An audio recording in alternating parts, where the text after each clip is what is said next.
नमस्कार बच्चों, हम लोग 13 नंबर क्लास तक कर चुके थे। तो यहाँ पे 13 नंबर हम लोग पढ़ लिए थे। ठीक है, 13 नंबर यानी कि क्या बोल रहा है भाई, फोकल लेंस में कौन सा दोष के लिए सुधार के लिए लगाया जाता है, कौन से लेंस का उपयोग किया जाता है। तो उसमें हम लोग बताए थे भाई फोकल लेंस यानी कि जरा दृष्टि दोष जिसमें होता है, यानी कि नज़दीक का भी और दूर का दोनों जगह का उसका दोष होता है। तो हम लोग क्या करते हैं, तो भाई फोकल लेंस का उपयोग करते हैं। ठीक है, भाई फोकल लेंस में दोनों लेंस होता है, अवतल और उत्तल दोनों होता है। ठीक है, हम लोग आगे चलेंगे क्वेश्चन नंबर 14 की तरफ। ठीक है, तो क्वेश्चन नंबर 14 जो है बोल रहा है रेडॉक्स कोशिका। रेडॉक्स कोशिकाएं किससे प्रति संवेदनशील होती है, राइट, किसके प्रति संवेदनशील होती है। रेडॉक्स कोशिकाएं जो होती है किसके प्रति संवेदनशील होती है, रंग के प्रति, तेजी रोशनी के प्रति प्रति या फिर उसके बाद में हम लोग देखेंगे यहाँ पे ये जो है धुंधली रोशनी के प्रति, या इनमें से कोई नहीं। ठीक है, तो हमारा जो आंसर हो जाएगा यहाँ पे ऑप्शन नंबर सी हो जाएगा। ये जो है तेज धुंधली रोशनी के प्रति जो होगा क्या होगा, तो यहाँ पे धुंधली रोशनी जो होगा यहाँ पे वही क्या हो जाएगा, रेडॉक्स कोशिकाएं होती है, अभिक्रियाएं, कोशिकाएं की अभिक्रिया होती है। ठीक, हम क्वेश्चन नंबर 15 की तरफ चलेंगे।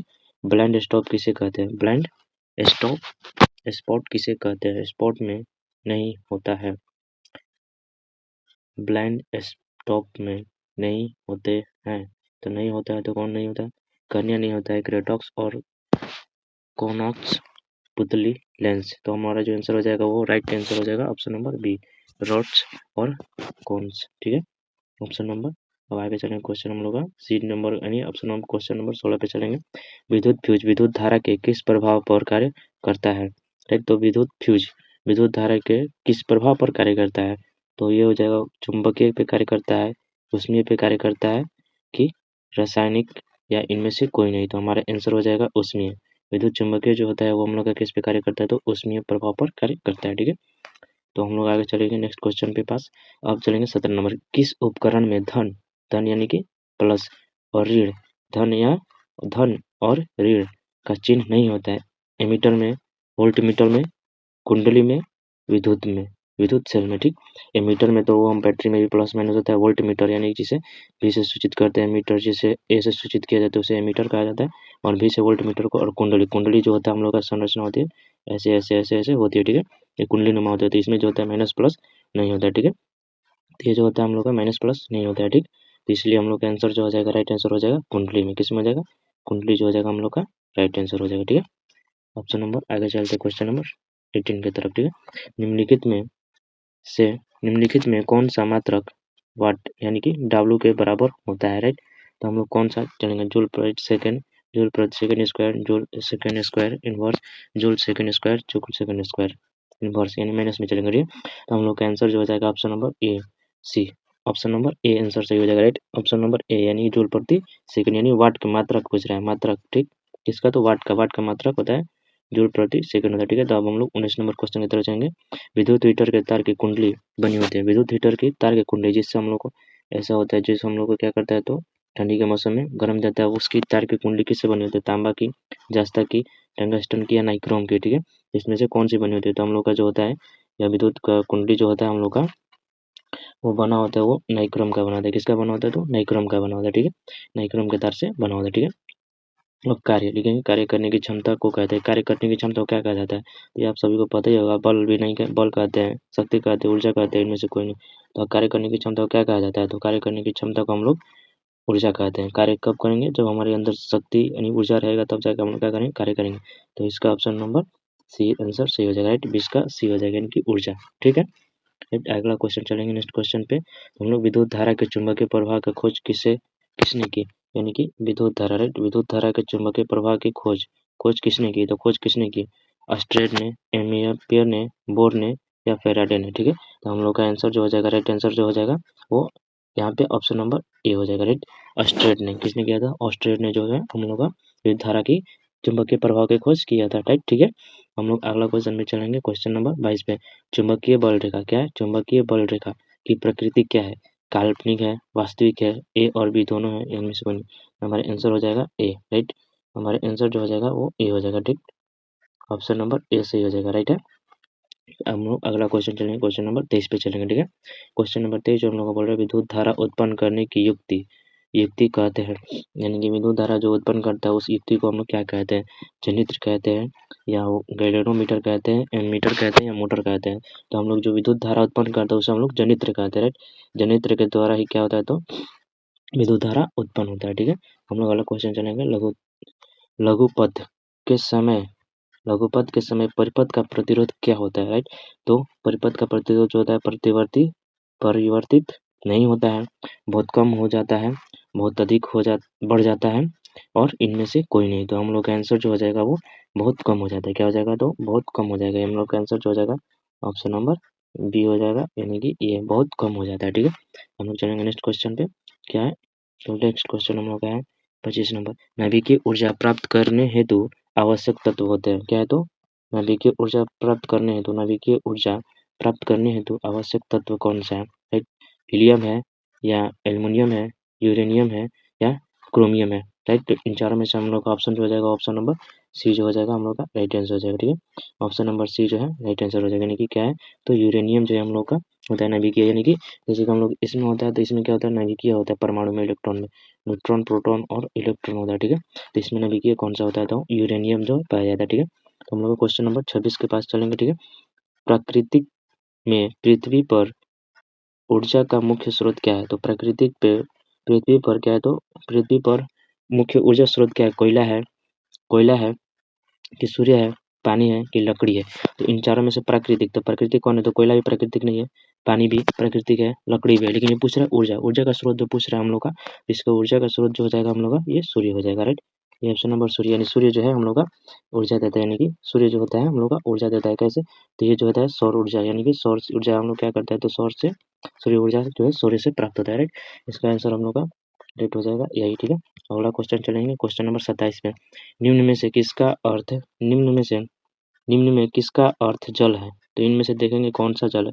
पेट्रो का अर्थ जल है, टर्बो का अर्थ जल है, नाइट्रो का जल अर्थ है, या हाइड्रो का जल अर्थ है, राइट। तो इनमें से हम लोग का जो है हो जाएगा कौन हो जाएगा, तो हाइड्रो जो होता है ना हम लोग का, ये जो है हाइड्रो जो हम लोग का वो जल का अर्थ होता है। किसका अर्थ जल होता है, तो हाइड्रो का मतलब होता है जल, राइट। ऑप्शन नंबर आगे चलेंगे, क्वेश्चन नंबर 28 की तरफ चलेंगे, ठीक है। उसका ऑप्शन नंबर डी हो जाएगा, ठीक। अब इसमें क्वेश्चन नंबर 28 बोल रहा है, निम्नलिखित में से कौन सा युग्म एकल विस्थापन, क्या बोल रहा है, एकल विस्थापन अभिक्रिया को प्रदर्शित करता है, क्या करता है, तो एकल विस्थापन अभिक्रिया का प्रदर्शित करता है, क्या करता है, प्रदर्शित करता है। NaCl का विलयन, MgCl2 का विलयन, FeSO4 का विलयन, या AgNO3 का विलयन। तो हम लोग का इसका आंसर जो हो जाएगा 28 का ऑप्शन नंबर डी आंसर सही हो जाएगा, ठीक। ऑप्शन नंबर डी हो जाएगा सही हो जाएगा, राइट। विलयन का पावर सही होता है, AgNO3 का पावर ठीक होता है, ठीक है। राइट आंसर हो जाएगा वो। तो ऑप्शन नंबर हम लोग चलेंगे क्वेश्चन नंबर 29 के बाद। साग सब्जी जो होता है विघटन, यानी जो हम लोग सड़े गले पौधों को क्या करते हैं, फेंक देते हैं, और जो होता है वो सड़ गल जाता है, तो उस अभिक्रिया का हम लोग का उदाहरण निम्न में से क्या कहलाता है। ऊष्माक्षेपी कहलाता है, ऊष्माशोषी कहलाता है, या प्रतिस्थापन कहलाता है, या इनमें से कोई नहीं कहलाता है, ठीक है। तो हम लोग का आंसर हो जाएगा ऊष्माक्षेपी। क्या करता है, तो ऊष्माओं को क्या करता है, तो सोख लेता है, और ऊष्माओं को अवशोषित करने के बाद क्या करता है, तो अपना अभिक्रिया दिखाता है और खाद्य पदार्थ को बना, ठीक है। तो हम लोग अगला क्वेश्चन नंबर चलेंगे 30 की तरफ, राइट। तो ये निम्नलिखित में से कौन सा ऑक्सीकरण क्रिया नहीं है, ऑक्सीकरण क्रिया नहीं है। ऑक्सीकरण यानी जो ऑक्सीजन के थ्रू दहन होता है, ठीक। और दहन जो है ऑक्सीकरण है, दहन यानी कि दहेगा तो ऑक्सीकरण होगा हवा के थ्रू, श्वसन ये भी ऑक्सीकरण, ऑक्सीजन द्वारा भोजन का पचना ये भी ऑक्सीकरण ही होता है, ठीक है। तो ऑप्शन नंबर हम लोग का डी जो है हो जाएगा राइट आंसर हो जाएगा, ठीक है। ऑप्शन नंबर डी जो है राइट आंसर हो, ठीक। ये जो है यह अवक्षेपण जो होता है, यह ऑक्सीकरण अभिक्रिया नहीं होती है, राइट। अब चलेंगे ऑप्शन नंबर 33 यानी 31 नंबर क्वेश्चन के पास चलेंगे, राइट। ग्लूकोज का रासायनिक सूत्र क्या होता है, तो ये जो है ये VBI है। ये क्या है, तो ये VBI क्वेश्चन होता है, तो इसको हम लोग याद रखेंगे कि ग्लूकोज का रासायनिक सूत्र जो होता है वो हम लोग का ऑप्शन नंबर सी हो जाएगा, राइट। ऑप्शन नंबर सी 31 का सी हो जाएगा, कैसे, इसका ग्लूकोज का होता है C6H12 और O6 होता है, राइट। O6 होता है, ये हम लोग का ग्लूकोज का होता है, और ग्लूकोज जो ये जो होता है ग्लूकोज, राइट, ग्लूकोज होता है, राइट, ये ग्लूकोज होता है। इसका ऑप्शन नंबर सी हो जाएगा राइट आंसर। इम्पोर्टेंट क्वेश्चन है, इसको याद कर लीजिएगा आप लोग, ठीक है। अब चलेंगे क्वेश्चन नंबर 32 की तरफ, राइट। निम्नलिखित में से कौन सी समीकरण संतुलन नहीं है, तो इसको हम लोग क्या करेंगे, तो इसको हम लोग जांच करते हैं, ठीक है। इसको एक दूसरे से हम लोग गुना करके देखते हैं, राइट, ठीक है। तो हम लोग जो संतुलन है उसको ही बता देते हैं, ठीक है। ऑप्शन नंबर बी जो हो जाएगा वो क्या हो जाएगा, तो संतुलन हो जाएगा 32 का ऑप्शन नंबर ऑप्शन नंबर 32 का जो हो जाएगा वो डी आंसर हो जाएगा, ठीक है, डी, ऑप्शन नंबर डी हो जाएगा, ठीक है। कैसे, तो इसको हम लोग देखेंगे, इसको देख करके इसको जो है ना यहाँ पे इसको परमाणु संख्या को जांच करेंगे, ठीक है। जो 2H2 है, 2H2 हो गया, राइट। तो ये हो जाएगा 4 दूनी 4 2 यानी कि 4 हो जाएगा इसका, 4 + 8 होता है ऑक्सीजन का, तो 8 दूनी 16, 4 यानी कि 20 हो गया, ठीक, 20 हो गया। तो इसको हम लोग जोड़ेंगे, राइट, इसको देखेंगे तो ये 20 आ रहा है कि नहीं आ रहा, ठीक है, ये 20 नहीं आएगा, ठीक है, तो 20 नहीं आएगा। और इसी तरह से इसको हम लोग क्या करेंगे, मान रख के जांच करेंगे इसका परमाणु संख्या को परमाणु द्रव्यमान में गुना करके, 3 दूनी 6 हो गया, राइट, 6 ये आ रहा है, 6 NO3 आ रहा है। और यहाँ पे देखो 3 3 6 NO आ रहा है, तो O जो है 6, O जो है 8 आ रहा है, ऑक्सीजन 2 2 4 और यहाँ पे 5 आ रहा है। तो इसको संतुलन करने के लिए इसमें गुना करेंगे, राइट। इसको करने के बाद हम लोग का डी आंसर सही हो जाएगा, ठीक है। अब क्वेश्चन नंबर 33 के ऊपर चलेंगे, क्या करें, 33 के पास कोई विलयन लाल लिटमस को नीला कर देता है तो उसका पीएच मान होता है, संभवतः क्या होगा। जब लाल लिटमस पत्र को क्या होगा, नीला कर देगा, तो लाहनी लाल छो लानी, ये सब ट्रिक हम लोग क्या करेंगे, याद कर लेंगे, ठीक है। तो ये हम लोग का आंसर जो हो जाएगा 33 का ऑप्शन नंबर बी हो जाएगा, 11, यानी कि ये जो होता है ये पीएच मान होता है, ठीक है। ये 7 से नीचे जो होता है ये अम्ल होता है, और 7 से ऊपर जो होता है क्षार होता है, ठीक है, राइट। ये जो होता है अम्ल और क्षार होता है, इसको हम लोग याद रखेंगे, ये इंपॉर्टेंट क्वेश्चन है, ठीक है। अभी क्वेश्चन नंबर 34 के पास चलेंगे। यद पुष्प क्या है, यद पुष्प क्या है, तो यशद पुष्प क्या है, तो यशद पुष्प जो है हम लोगों का वो ऑप्शन नंबर सी हो जाएगा, यानी ZNO, ZNO जो है यश पुष्प होता है, ठीक है। हम लोग ए राइट आंसर हो जाएगा। और अगला क्वेश्चन चलेंगे, क्वेश्चन नंबर 35 के थ्रू यानी तरफ चलेंगे, तो निम्नलिखित में से कौन सा गैस चूने को कौन सा गैस चूने को, यानी कि यहाँ पे दे रहा है गैस को चूने को दूधिया रंग में कर देता है, दूधिया कर देता है। कौन सा गैस चूने के पानी को दूधिया रंग कर देता है, तो कौन सा गैस चूने के पानी को दूधिया रंग कर देता है, तो Cl2O2 NO2 CO2, तो इनमें से कौन सा ही हो जाएगा, तो हम लोग का 35 का डी ऑप्शन नंबर सही हो जाएगा, राइट, डी ऑप्शन नंबर सही हो जाएगा, यानी कि ऑप्शन नंबर डी, यानी कि CO2 जो है यानी कि कार्बन डाइऑक्साइड जो होता है वो क्या होता है, तो हम लोग को चूने के पानी के रंग को दूधिया कर देता है, ठीक है। अब नेक्स्ट क्वेश्चन चलेंगे 36 की तरफ, ठीक है। 36 जो है हम लोग का यहाँ पे मधुमक्खी के डंक में, मधुमक्खी के डंक में, ये भी जो है VVI क्वेश्चन है, इसको हम लोग याद रखेंगे। मधुमक्खी के डंक में कौन सा अम्ल पाया जाता है, मधुमक्खी के डंक में कौन सा अम्ल पाया जाता है, मेथनोइक अम्ल, इथेनॉइक अम्ल, सिट्रिक अम्ल, ऑक्जेलिक अम्ल, तो हम लोग का आंसर हो जाएगा ए नंबर ऑप्शन जो है मेथनोइक अम्ल हो जाएगा, ठीक। मेथनोइक अम्ल जो है वो मधुमक्खी के डंक में पाया जाता है। क्वेश्चन नंबर 37 की तरफ चलेंगे। प्लास्टर ऑफ पेरिस का रासायनिक सूत्र क्या होता है, तो प्लास्टर ऑफ पेरिस का रासायनिक सूत्र है, ये भी जो है VVI क्वेश्चन है, राइट, ये भी VVI क्वेश्चन है, इसको भी हम लोग याद रखेंगे। तो प्लास्टर ऑफ पेरिस का रासायनिक सूत्र जो होता है हम लोग का CaSO4 ½ होता है, CaSO4 1/2 H2O होता है, ठीक है। तो हम लोग का CaSO4 का प्लास्टर ऑफ पेरिस का सूत्र होता है, ठीक है, हम लोग इसको याद रखेंगे, राइट। अब लोग चलते हैं क्वेश्चन नंबर 36 की तरफ। अम्ल और क्षार आपस में अभिक्रिया करने पर बनता है, क्रिया कर क्या बनाता है, अम्ल और क्षार जो होता है आपस में अभिक्रिया करके क्या बनाते हैं, प्रबल क्षार, प्रबल अम्ल, लवण, इनमें से कोई नहीं। जब से अम्ल और क्षार जो होता है, अम्ल और क्षार जो होता है वो अभिक्रिया करेगा ना, तो वो जो होता है वो लवण बनाता है। अम्ल और क्षार जो होता है जब अपने में अभिक्रिया करके क्या करते हैं, तो लवण का निर्माण करते हैं। ऑप्शन नंबर सी जो हो जाएगा हम लोग का राइट आंसर हो जाएगा, ठीक है। अब चलेंगे नेक्स्ट क्वेश्चन पे। निम्नलिखित में से किस तत्व में संयोजी इलेक्ट्रॉनों की संख्या सबसे अधिक होती है, तो इसमें से हम लोग क्या करेंगे, तो परमाणु संख्या जो होता है उसको हम लोग क्या करेंगे, याद रखेंगे। और याद करने के बाद क्या करेंगे हम लोग देखेंगे, सबका मान याद रखना पड़ेगा, सोडियम का, फास्फोरस का, सिलिकॉन का और एल्युमिनियम का, राइट। तो हम लोग इसको जानेंगे, ठीक है। अब इसमें सब क्या पूछा है, तो इलेक्ट्रॉनिक विन्यास की संख्या जो होती है, इलेक्ट्रॉनों की संख्या, संयोजी इलेक्ट्रॉनों की संख्या सबसे अधिक होती है, तो इसका आंसर हम लोग का हो जाएगा सी नंबर, यानी कि फास्फोरस जो होता है इसका जो है सबसे ज़्यादा होता है, राइट। ये जो होता है ऑप्शन नंबर सी जो है वो सबसे राइट आंसर हो जाएगा, और यह सही है, ठीक है।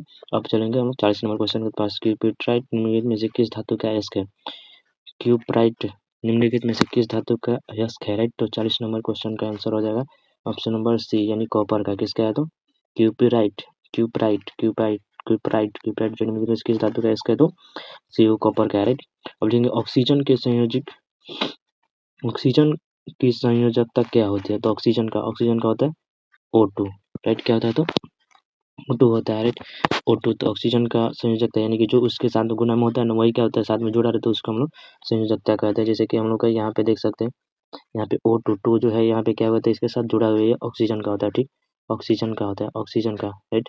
ये जो है और उसके साथ जुड़ा हुआ है, ठीक, 2 जुड़ा हुआ है, ठीक है। तो हम लोग का जो आंसर हो जाएगा यहाँ पे 2 हो जाएगा, राइट। ये 2 जो है इसके साथ संयोजकता है, यानी कि जुड़ा हुआ है, राइट, यही होता है उसके साथ संयोजकता, ठीक। अब उसके बाद में हम लोग आ जाएंगे क्वेश्चन नंबर 42 के नंबर पास। गंधक की परमाणु संख्या क्या होती है? तो गंधक की परमाणु संख्या जो होती है हम लोग को याद करना पड़ेगा, ठीक है। तो आप लोग पीरियोडिक टेबल से याद कर लीजिएगा। तो गंधक का परमाणु संख्या जो होती है वो 16 होती है। क्या होती है? तो 16 होती है, ठीक है। गंधक की परमाणु संख्या 16 होती है, ठीक है। हम लोग नेक्स्ट क्वेश्चन पे चलते हैं। अभिक्रिया के समूह यानी कि O3, ठीक। यहाँ पे O3 जो है, ये थ्री जो है यहाँ पे सिविक को O3 को कहते हैं, यानी कि इसे हम लोग क्या कहते हैं, CO जो है इसको हम लोग क्या कहते हैं, तो ये क्या कहा जाता है, तो एथिलाइट हर समूह, ईथर समूह, एल्कोहल समूह या कार्बोनिल समूह। तो हम लोग इसको क्या कहते हैं, तो कार्बोनिल समूह कहते हैं। क्या कहते हैं? तो कार्बोनिल समूह कहा जाता है, ठीक है। इसे कार्बोनिल समूह कहा जाता है, ठीक है। तो चलेंगे अगला क्वेश्चन पे, चलेंगे क्वेश्चन नंबर 44 के पास में चलेंगे। वेल्डिंग में किस गैस का उपयोग किया जाता है? ये भी जो है VVI क्वेश्चन है, ठीक है। इसको भी याद रखेंगे हम लोग बिल्डिंग करते समय, यानी जो हम लोग गाड़ी में लोहा में या हैंडल में वगैरह टूट जाता है तो हम लोग उस समय बिल्डिंग देने के लिए किसका उपयोग करते हैं, तो एथाइन का उपयोग करते हैं। किसका उपयोग करते हैं? एथाइन का। जो सिलेंडर वहाँ पे रखा होता है ना, लोग वहीं इसी को हम लोग एथाइन, उसमें एथाइन गैस भरा होता है, ठीक है। तो हम लोग एथाइन का उपयोग करते हैं, ठीक है। हम लोग क्वेश्चन नंबर 45 के पास चलेंगे, ठीक है। अब बोल रहे हैं कार्बन जो है आवर्त के किस वर्ग में का सदस्य है? कार्बन जो है आवर्त में जो होता है दिया रहता है, आवर्त होता है, और एक इधर से इसको आवर्त कहते हैं और इसको सारणी कहते हैं। तो सारणी जो होता है, आवर्त जो होता है हम लोग का 4 गो होता है, KLM। एक होता है ब्लॉक, ब्लॉक जो याद रखते हैं उसको हम लोग कहते हैं आवर्त, PBSD होता है और F होता है, ठीक है। ये जो होता है यही हम लोग का 4 गो है जो आवर्त सारणी में आते हैं बॉक्स के थ्रू, ठीक है। तो 45 का आंसर हो जाएगा हम लोग का D हो जाएगा। तो कितना हो जाएगा? तो 14 हो जाएगा। कितना हो जाएगा? 14, ठीक है। अब चलेंगे क्वेश्चन नंबर 46 की तरफ। एथाइन में कार्बन कार्बन परमाणु के बीच कितने समसंयोजक बंधन बनते हैं, ठीक है। कार्बन कार्बन के बीच जो है कितने सहसंयोजक बंधन बनते हैं, ठीक है। तो इसका हो जाएगा 3, ऑप्शन नंबर C हो जाएगा। कितना हो जाएगा? 3 हो जाएगा, ठीक है। 3, इसके बीच में जो होता है 3 अबंधक बनते हैं, ठीक है। कैसे बनते हैं? तो 6 होता है, ठीक है। कार्बन का 6 होता है, 6 जो होता है कार्बन होता है, ठीक है। 6, तो हम लोग इसको कितना जो है देंगे बढ़िया बराबर करने के लिए, 3 गुने 3 2, ठीक। तो 2 2 जो होता है बाहर निकल जाता है और 3 3 जो होता है उसमें लग जाता है, ठीक है। हम लोग चलेंगे नेक्स्ट क्वेश्चन पे, चलेंगे क्वेश्चन नंबर 47 के पास, ठीक है। 47 में निम्नलिखित में से कौन सबसे अधिक क्रियाशील हाइड्रोजन है? यानी कि ये भी VVI ही क्वेश्चन है, ठीक है। हाइड्रोजन निम्नलिखित में कौन सबसे अधिक क्रियाशील हाइड्रोजन है, ठीक। ये सारे हाइड्रोजन ही है, लेकिन इसमें से सबसे अधिक क्रियाशील हाइड्रोजन कौन सा है? तो लो फ्लोरीन, फ्लोरीन है। क्या आंसर है? फ्लोरीन। ऑप्शन नंबर ए जो हो जाएगा राइट आंसर है, ठीक है। अब चलेंगे क्वेश्चन नंबर 48 के पास। आवर्त सारणी में कितने आवर्त होते हैं? ये भी जो है VVI क्वेश्चन है, इसको भी याद कर लीजिएगा, ठीक है। इंपॉर्टेंट क्वेश्चन है, IMP, इसको VVI क्वेश्चन कहा जाता है, ठीक है। तो आवर्त सारणी में कितने आवर्त होते हैं? तो आवर्त सारणी में कितने आवर्त होते हैं? तो आवर्त सारणी में जो होते हैं हम लोग को 7 आवर्त होते हैं। कितने होते हैं? तो 7 आवर्त सारणी में 7 आवर्त होते हैं, ठीक। 7 आवर्त होते हैं, ठीक, राइट हो गया। अब चलेंगे हम लोग क्वेश्चन नंबर 49 के पास, ठीक है। पोटेशियम परमाणु की संख्या 19 है, इसकी संयोजकता क्या होगी? इसकी संयोजकता जो है आप लोगों को ज्ञात करना पड़ता है, ठीक है। तो ज्ञात करना पड़ता है, यानी पोटेशियम तो 19 है, तो 19 है, तो इसके साथ में कितना जुड़ा रहेगा, ठीक है। 2 8 8 होता है, ठीक है। 2 8 8 6 8 इसी होता है, ठीक है। तो इसका हो जाएगा हम लोग का आंसर ऑप्शन नंबर ए हो जाएगा, ठीक है। तो इसके साथ संयोजकता, जब पोटेशियम है P, तो इसके साथ में कुछ जुड़ा हुआ नहीं है। संयोजकता मतलब होता है जो इसके साथ जुड़ा रहता है, ठीक है। ये जुड़ा हुआ नहीं है इसके साथ में, ठीक है। इसके साथ में जुड़ा नहीं है कुछ भी, तो फास्फोरस का यानी कि पोटेशियम P होता है। इसके साथ कुछ जुड़ा हुआ नहीं है, तो इसलिए इसका आंसर 1 हो जाएगा, ठीक। कुछ नहीं होता तो 1 होता है, हम सबको पता ही है, ठीक। अब चलेंगे क्वेश्चन नंबर 50 की तरफ, 50 की तरफ चलेंगे। आधुनिक आवर्त सारणी में ऊर्ध्वाधर स्तंभों की संख्या कितनी होती है? ऊर्ध्वाधर जो यानी कि ऐसे जो होता है ना, खड़ा होता है ऐसे, हम लोग का जो होता है प्रोडक्ट टेबल में पहले ऐसे होगा, फिर उसके बाद ऐसे होगा, ठीक है। तो जो ये इसको हम लोग ऊर्ध्वाधर कहते हैं, ऊर्ध्वाधर कहा जाता है, और इसको स्तंभ कहा जाता है, ठीक है। तो ऊर्ध्वाधर जो खड़ा होता है उसी को हम लोग क्या कहते हैं? तो कितने होते हैं संख्या होती है? तो 18 होती है। कितनी होती है? 18 होती है, ठीक है। कितनी? 18, राइट। ये यहाँ पे 18 हो जाएगा, ठीक है। हम आप लोग को चलते हैं क्वेश्चन नंबर 51 की तरफ। निम्नलिखित संकेत द्वारा तत्वों में कौन सा धातु है? और निम्नलिखित संकेतों में तत्वों में कौन सा धातु है? तो ऑप्शन नंबर बी हो जाएगा, ठीक है। चलते हैं क्वेश्चन नंबर 52 की तरफ। निम्नलिखित में कौन वनों पर आधारित उद्योग है? कौन वनों पर आधारित उद्योग है? तो इसका ऑप्शन नंबर हो जाएगा डी, इनमें से सभी, यानी कि वनों पर आधारित उद्योग बोल रहा है। क्या बोल रहा है? वन पे आधारित उद्योग। कागज उद्योग जो है वन से ही बनता है, लकड़ियों से। टीबर उद्योग ये भी उद्योगों से बनता है। और लाख उद्योग ये भी क्या होता है? तो वन से ही आधारित है। ठीक है, तो इनमें से सभी जो हो जाएगा वनों पे आधारित है। अभी आ जाते हैं यहाँ पे, देखो सिंचाई के लिए पौधों को ठीक जड़ों के समीप जल पहुँचने का तकनीक क्या कहलाता है? तो वर्षा जल से सिंचाई करते हैं, यांत्रिक छिड़काव करते हैं, या टपकन सिंचाई करते हैं, या नहर से सिंचाई करते हैं। तो हम लोग का इनमें से चारों में से किससे सिंचाई करते हैं, बताइए आप लोग। तो इसमें से हम लोग का जो हो जाएगा 53 का आंसर हो जाएगा आप लोग का सी आंसर, ऑप्शन नंबर सही हो जाएगा, यानी कि टपकन।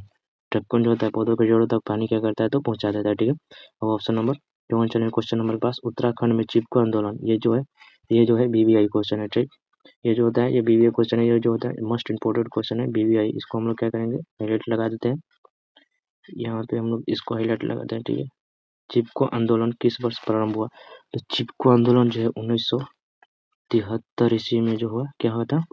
आरंभ हुआ था चिपको आंदोलन उत्तराखंड में 1973 ईस्वी में। क्या हुआ था? राइट, 1973 ईस्वी में। कवक में पोषण की कौन सी विधि पाई जाती है? कवक में पोषण की कौन सी विधि पाई जाती है? मृतपोषी, स्वपोषी, हाइलोजिक, या इनमें से कोई नहीं? तो इसका आंसर हो जाएगा ऑप्शन नंबर ए, यानी कि मृतजीवी, मृतपोषी, यानी मृतपोषी जो होता है पाया जाता है। राइट, हो जाएगा आंसर ऑप्शन नंबर ए। चलिए क्वेश्चन नंबर 56 के पास। निम्न में से कौन सा जैविक प्रक्रम अपघटित का होने वाला पदार्थ है? तो मृत घास पत्ते, पिथिलीन, रबर, इनमें से कोई नहीं। तो ये जो होता है मृत घास पत्ते जो होता है अपघटित होता है, यानी कि सड़गल कौन से जाते हैं? तो ऑप्शन नंबर है, मृत घास पत्ते जो होते हैं वो सड़गल जाते हैं। ठीक है, अब क्वेश्चन नंबर 57 में चलेंगे। मनुष्य में पाचन की क्रिया प्रारंभ होती है। मनुष्य जो अपना भोजन करता है, मनुष्य जो अपना भोजन करता है उसका जो पाचन की क्रिया कहाँ शुरू होती है? तो मनुष्य मुख से ना भाई करते, जब खाना शुरू कर देते समझो उसी समय से उसका पचाना शुरू होता है, यानी कि मुख गुहा से। कहाँ से? तो मुख गुहा से हो गया। राइट, आंसर ऑप्शन नंबर ए। राइट, ठीक है, अब ऑप्शन क्वेश्चन नंबर चलेंगे 58। सजीवों में पाए जाने वाला जैव परिक्रम होता है। सजीवों में जैव परिक्रम क्या होता है? श्वसन, पोषण, प्रजनन, इनमें से सभी। तो ऑप्शन नंबर इसका हो जाएगा D answer, option number D, 58 का डी हो जाएगा, यानी कि सजीव है। सजीव यानी कि कोई भाई जीव है, तो जब जीव है तो जब खाएगा नहीं, श्वसन यानी सांस नहीं लेगा, प्रजनन नहीं करेगा, अपने जैसे जीव की उत्पत्ति नहीं करेगा, खाएगा नहीं, सांस नहीं लेगा, तो वो जिंदा कैसे रहेगा? उसी को हम लोग क्या कहते हैं? जीवन कहते हैं। जीव कहते हैं, उसे हम लोग जैव परिक्रम कहा जाता है। ठीक है, किण्वन क्रिया होती है। किण्वन क्रिया यानी कि जो वो किण्वन के थ्रू क्या होता है? तो वो विघटित हो जाती है। ठीक है, यानी विलुप्त हो जाती है, उसे हम लोग किण्वन क्रिया कहा जाता है। ठीक है, तो 59 का ऑप्शन नंबर जो होता है हाइड्रोजन नहीं होता है, ये बात है भी नहीं किया। ऑप्शन नंबर सी जो हो जाएगा हम लोग का राइट आंसर हो जाएगा। राइट, ऑप्शन नंबर सी जो है राइट आंसर हो जाएगा। अब क्वेश्चन नंबर 60 के ऊपर चलते हैं। ठीक है, 60 को देखेंगे हम लोग। अवायवीय श्वसन की क्रिया निम्नलिखित में से किस गैस के द्वारा प्रयोग किया जाता है? किस गैस का प्रयोग किया जाता है? वायवीय श्वसन के लिए क्रिया में जो होता है किस गैस का प्रयोग यानी कि उपयोग या प्रयोग किया जाता है? तो इसका आंसर हो जाएगा हम लोग O2, ऑक्सीजन जो होता है उसमें जो होता है वायवीय श्वसन का क्रिया जो होती है होता है। ठीक है, क्वेश्चन नंबर 61 के पास चलेंगे। कोशिकाएं ईंधन किसे कहते हैं? कोशिकीय ईंधन किसे कहते हैं? कहा जाता है कोशिकीय ईंधन किसे कहा जाता है? वसा को, प्रोटीन को, ग्लूकोज को, या इनमें से कोई नहीं? तो हम लोग किसे कहते हैं? तो कोशिकीय ईंधन जो होता है किसे कहा जाता है? तो कोशिकीय ईंधन जो है हम लोग का वो ग्लूकोज को कहा जाता है। कोशिकीय ईंधन यानी कोशिकीय ईंधन हमारे शरीर में जो कोशिका होती है उसका ईंधन, कोशिका जो होती है उसकी ईंधन जो होती है हम लोग का किसे कहा जाता है? तो ग्लूकोज का। जब ग्लूकोज होता है तभी तो हम लोग को प्रोटीन मिलता है। C6H12O6, ये पढ़ाया क्वेश्चन आया भी था।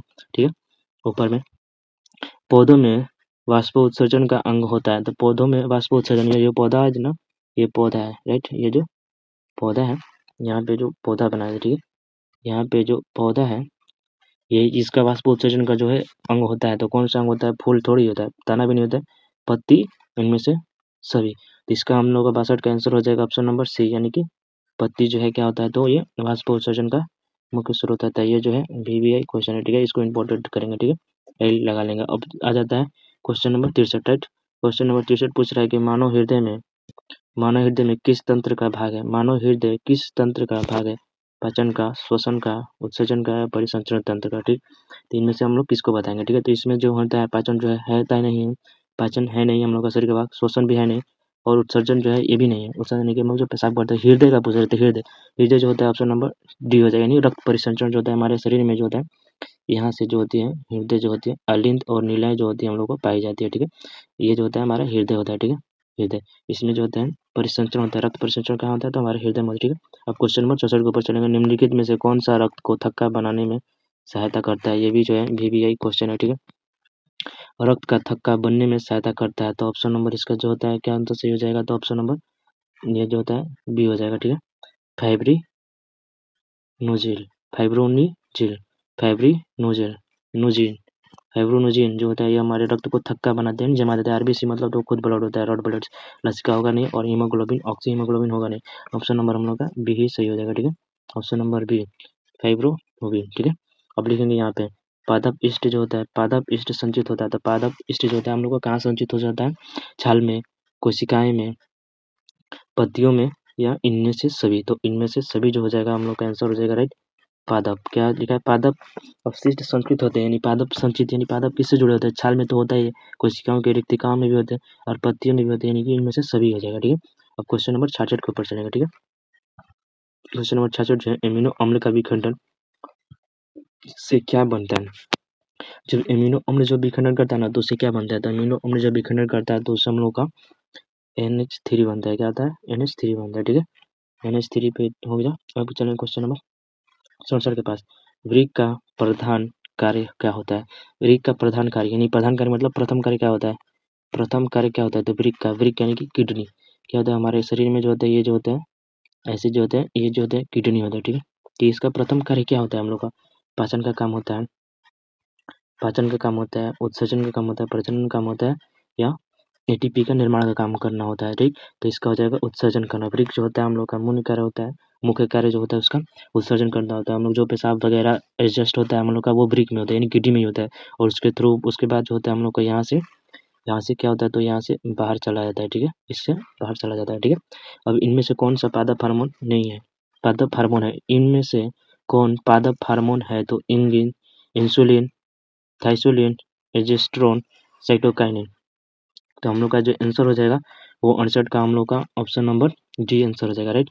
ऑप्शन नंबर डी हो जाएगा, 68 का डी आंसर हो जाएगा। साइटोकाइनिन जो है यह पादप हार्मोन का होता है, ठीक है। अब फल को पकाने में कौन सा कार्य करता है, ठीक। फल को पकाने में, ये जो है VBI क्वेश्चन है, राइट, इंपोर्टेड क्वेश्चन है, तो आप लोगों को VBI क्वेश्चन मिलेगा। तो फल को पकाने में कौन सा एंजाइम जो होता है, यानी हार्मोन हम लोग को काम में आता है, ऑक्सिन, जिब्रेलिन, एथिलीन, इनमें से कोई नहीं। तो हम लोग का जो होता है एथिलीन जो होता है फल को पकाता है, क्या करता है, तो एथिलीन जो होता है फल को पकाता है, ठीक है। एथिलीन फल को पकाने में काम में आता है, ठीक है। मनुष्य मनुष्य में कपाल तंत्रिकाओं की संख्या होती है, कपाल तंत्रिकाओं की संख्या कितनी होती है मनुष्य में, यानी जो मनुष्य होता है उसकी कपाल तंत्रिकाओं की संख्या कितनी होती है, 12 जोड़ी होती है, 1 जोड़ी होती है, 10 जोड़ी होती है, 24 जोड़ी होती है। तो हम लोग का जो राइट आंसर हो जाएगा वो 12 जोड़ी हो जाएगा। कितनी जोड़ी हो जाएगी, तो 12 जोड़ी होती है, राइट। खोपड़ी जो होती है 12 जोड़ी में होती है। अब लिखेंगे यहाँ पे रुधिर, रुधिर चाप नियंत्रित होता है, रुधिर चाप जो है नियंत्रित होता है थैमिस द्वारा, अग्नाशय द्वारा, एड्रिनल द्वारा, या वृषण के द्वारा होता है। तो किसके द्वारा होता है, तो एड्रिनल के द्वारा होता है, ठीक है। किसके द्वारा, तो एड्रिनल के द्वारा हम लोग का होता है, ठीक। किसके द्वारा होता है, एड्रिनल, एड्रिनल के द्वारा जो होता है हम लोग का वृषण होता है। अब लिखेंगे हाइड्रा में प्रजनन में किस विधि से होता है, हाइड्रा में प्रजनन किस विधि से होता है, तो हाइड्रा में प्रजनन जो होता है विखंडन के द्वारा होता है, कि मुकुलन के द्वारा होता है, कि लैंगिक में द्वारा होता है, इनमें से सभी के द्वारा होता है। तो हम लोग का आंसर जो हो जाएगा मुकुलन हो जाएगा, क्या जाएगा, तो मुकुलन के थ्रू जो हो जाएगा आंसर हो जाएगा, ठीक है। हम लोग का आंसर जो हो जाएगा क्या हो जाएगा, मुकुलन के द्वारा क्या होता है, तो होता है हाइड्रा, हाइड्रा यानी कि जलीय पौधा जो होता है मुकुलन। हम लोग को उसमें प्रैक्टिकल में भी बनाए होंगे मुकुलन का जो चित्र होता है वो क्या होता है, तो मुकुलन का चित्र हम लोग बनाए होंगे प्रैक्टिकल में भी, आप लोग देखे ही होंगे, सभी लोग बनाए होंगे प्रैक्टिकल में। ये जो ऐसे होता है पौधा की तरह ऐसे कटता है, और इसको काट के 2 भागों में ऐसे ऐसे आधा आधा होता है, फिर नीचे आधा आधा होता है, फिर जाके एक निर्माण हो जाता है। ये जो होता है मुकुलन विधि द्वारा हो जाता है, हाइड्रा पौधा में होता है, ठीक। अब पुष्प में नर अंग होता है, पुष्प में नर प्रजनन अंग होता है। तो पुष्प में नर प्रजनन अंग क्या होता है, पुंकेसर होता है, दलपत्र होता है, वर्तिकाग्र होता है, या इनमें से कोई नहीं होता है। तो इनमें से जो होता है पुंकेसर जो होता है वो क्या होता है, तो पुष्प का जो होता है नर जनन अंग होता है। पुष्प दिया है ना, पुष्प पुष्प जो होते हैं नर पूछा है, नॉन नर यानी कि आदमी का, तो पुंकेसर होता है, ठीक। पुंकेसर, ठीक है। बोलेंगे शुक्राणु बनता है, राइट, शुक्राणु बनता है। शुक्राणु कहाँ बनता है? गर्भाशय में, मूत्राशय में, अंडाशय में या वृषण में, ठीक। ये जो गर्भाशय जो होता है ये भी औरत में होता है। गर्भाशय जो है, गर्भाशय जो होता है हम लोग का ये औरत में होता है, गर्भाशय औरत में होता है, ये तो होगा नहीं। ये जो ये ऑप्शन नंबर गलत हो जाएगा, ठीक। ये ऑप्शन नंबर गलत हो जाएगा। मूत्राशय ये जो मूत्र है उसमें भी नहीं होता है, ठीक। अंडाशय, अंडाशय जो होता है औरत में होता है, और जो होता है वृषण, वृषण जो हम लोग का शुक्राणु इसी में होता है। 74 का ऑप्शन नंबर डी जो हो जाएगा राइट आंसर हो जाएगा, ठीक है, ठीक। अब क्वेश्चन नंबर 75 चलते हैं। जीवों के उत्पत्ति, जीवों की उत्पत्ति पहले पृथ्वी पर, ये भी वीवीआई क्वेश्चन है, लगा लेना। जीवों में की उत्पत्ति के पहले पृथ्वी पर निम्नलिखित में क्या नहीं था? जब जीव का उत्पत्ति नहीं हुआ था तो पृथ्वी पर क्या नहीं था पूछ रहा है। CO2 नहीं था, NO2 नहीं था, या O2 नहीं था, या इनमें से सभी कोई नहीं था। तो ऑप्शन नंबर सी यानी कि ऑक्सीजन नहीं था। जब शुरू बार जब पृथ्वी बना हुआ था, का निर्माण हुआ था, तो उस समय ऑक्सीजन नहीं था, ठीक है। अब लिखेंगे इसको, आर्कियोटेरिप्स के संबंध में निम्नलिखित में से कौन सा कथन सत्य है? यह एक जीवाश्म है, इनमें से जबड़े में दांत और अंगुलियों में नख थे, इनमें से डैंगे तथा पंख विद्यमान थे, इनमें से सभी, राइट। हम लोग का जो है 76 का जो क्वेश्चन नंबर का आंसर हो जाएगा ऑप्शन नंबर डी हो जाएगा, यानी इनमें से सभी हो जाएगा, राइट। अब क्वेश्चन नंबर नेक्स्ट चलेंगे 77 में। निम्नलिखित में से कौन प्राणी अपना लिंग बदलता है? निम्नलिखित में कौन सा प्राणी अपना लिंग बदल सकता है? राइट, घोंघा, कुछ सरीसृप, पंछी या मधुमक्खी, राइट। तो इसका आंसर हो जाएगा घोंघा। घोंघा जो है अपना लिंग बदल सकता है, राइट। हम लोग ऑप्शन नंबर ये जो होगा सही हो जाएगा। कौन सा लिंग अपना बदल सकता है? तो ये हम लोग का नया क्वेश्चन लगा, तो इसको हम लोग VVI लगा लेंगे। ये पहली बार लग रहा है पूछा है, तो ये क्वेश्चन आ सकता है आप लोग के एग्जाम में। निम्नलिखित में से कौन सा पर्यावरण के अंतर्गत आते हैं? जल मंडल, स्थल मंडल, वायुमंडल, इनमें से सभी। तो 78 के जो हो जाएंगे आंसर हम लोग का, इनमें से सभी। सभी जो होते हैं क्या होते हैं? तो ये जल यानी कि पर्यावरण के अंतर्गत ही आता है। जल जो होता है पर्यावरण के अंतर्गत ही आता है। स्थल भी पर्यावरण ही है, ये स्थल हो गया, राइट। और ऊपर से जल बरसेगा, ये भी पर्यावरण के अंतर्गत ही है। और वायुमंडल बीच में है ही, राइट। ये जो तीनों जो होते हैं आ जाता है, ठीक। मैदानी परिसंचरण में मेढक किस प्रकार का उपभोक्ता होता है? प्रथम, द्वितीय, तृतीय, चतुर्थी। तो इनमें से कौन सा हो जाएगा, ठीक। तो 79 का ऑप्शन नंबर हम लोग का बी हो जाएगा। मेढक जो होता है द्वितीय श्रेणी में आते हैं, ठीक है। ये जो मेढक जो होते हैं हम लोग का टर टर करते हैं, ये जो होते हैं ये द्वितीय श्रेणी में आ जाते हैं, ठीक है। तो ऑप्शन नंबर हम लोग क्वेश्चन नंबर 80 पे चलेंगे, और क्वेश्चन नंबर ये लास्ट है, ठीक है। तो निम्नलिखित में कौन सा एक जैव अनवीकरणीय पदार्थ है?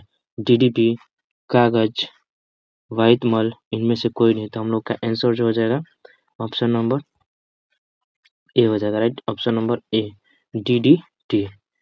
DDT जो हो जाएगा हम लोग का आंसर ऑप्शन नंबर यहाँ पे DDT, ये जो हो जाएगा हम लोग का राइट आंसर हो जाएगा। आप लोगों को मेरी वीडियो पसंद आई हो तो लाइक करें, सब्सक्राइब करें, और इस तरह का वीडियो पाने के लिए हमारे क्लास से जुड़े रहें, ठीक है। धन्यवाद।